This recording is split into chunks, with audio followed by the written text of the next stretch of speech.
Keep it going for Michael.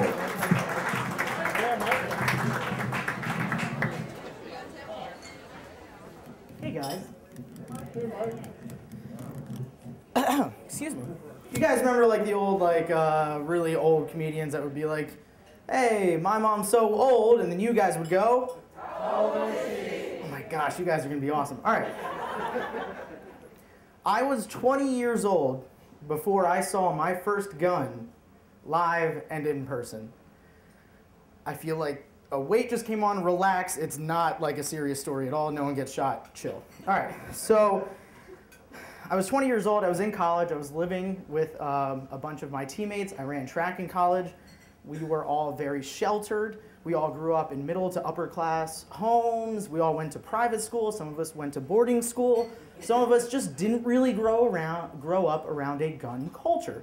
So fast forward sometime in the spring of my junior year of college, and we were living off campus, renting this house, and the house next door apparently was making meth. So I don't know how I missed this. I was on campus somewhere at the time when state and federal and local police enforcement people, agencies, all rolled up onto the adjacent house and raided it, and things happened. And I missed the whole thing. I wasn't there. I didn't see any of it. So later that afternoon, I come back, and all of my roommates are just, you think that, well, they just saw a drug raid, really, is what they just saw, and that's exactly how they reacted. So later in the afternoon, about 4 o'clock, all of a sudden, everything had cleared out. Everything was calm. It was like nothing had ever happened. It's really weird whenever you see that happen, when this major crime scene incident goes down, and then like literally only 6 hours later, everything is just totally fine. So we're just kind of sitting there, we're recapping the day, and a state trooper rolls up, and just a state trooper, just regular guy, and we all rush to the window, because is this over? Like, what's happening? And the guy must have seen us, because I swear to you, I can't make this up. Gets out of his car, kind of walks around to the trunk, kind of moseying. He like looks across the street, he sees us, and he kind of pops the trunk, looking at us the entire time, opens the trunk. I'm telling you, the entire time he's looking at us from across the street, one arm reaches in, pulls up an automatic weapon of some sort, and because I don't know guns, but this was an assault rifle, if I've ever seen one, shuts the door, looks at us, and walks away. I was so scared, I ran away. I literally ran to the other side of the house. So I tell you that to tell you this. About a year ago, in fact, March 1st, I started dating my now current girlfriend. So we had been dating about a few weeks when Easter comes up. Now, I somehow, because I'm an idiot, let it slip that I didn't have any plans for Easter. All of you laughing know that what comes next is, oh, why don't you come to my parents' house? Oh, I don't know, maybe because I've never met them before. And Easter's a great time to meet them. So off we go to meet her parents for the first time. Now, a couple of things to know. I am 25 years old at this time, and she is 20. So, yes. Oh, yes. So, I know, go me. So, here are the things that I know. She is 20 years old. When she's not at college, she lives with her parents.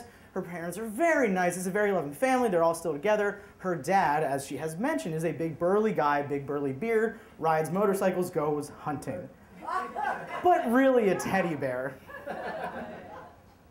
Here are the things that he knows. I'm a 25-year-old man, and I am probably touching his daughter. So this is gonna go swell. So I roll up, and sure enough, we meet him. He is standing outside of his house. He's smoking a cigarette and drinking a PBR. Because that's what you do. But it's cool, because I drink PBR too. So everything goes swell. We walk into the house, and what do I see? But so many heads of animals on the living room walls. I peed myself. I'm not kidding you. The entire living room, save for about one piece of art, which was of the woods, mind you, lined with animal heads. I don't know from whence they came, but what can I assume? That he shot them with one of many guns that he owns. And I'm not kidding you, there's at least 2 wild boars. Now, I've never seen a wild boar in the wild. I've never seen a wild boar anywhere. But for those of you who know what a wild boar from Tennessee looks like, this thing is freaking huge. It is not a pig. It is not a little pet that you go, oh, I'm gonna eat you as ham.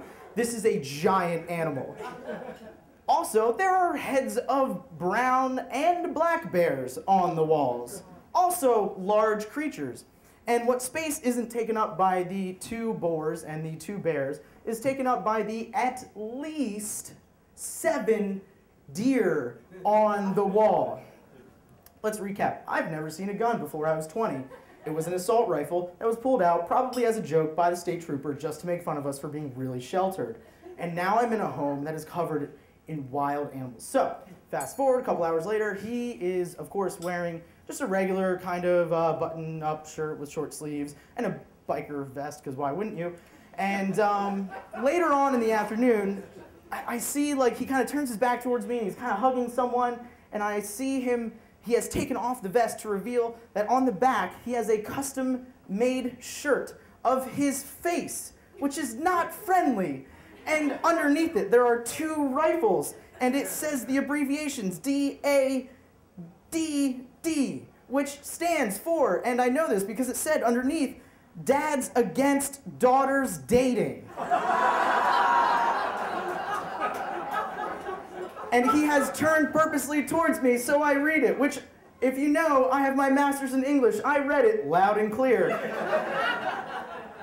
So I read it, he turns around, and we all have a good laugh, and if you're watching this, she's such a wonderful woman. I've never touched her before in my life, and I love her very much, and she's the love of my life. Please don't hurt me.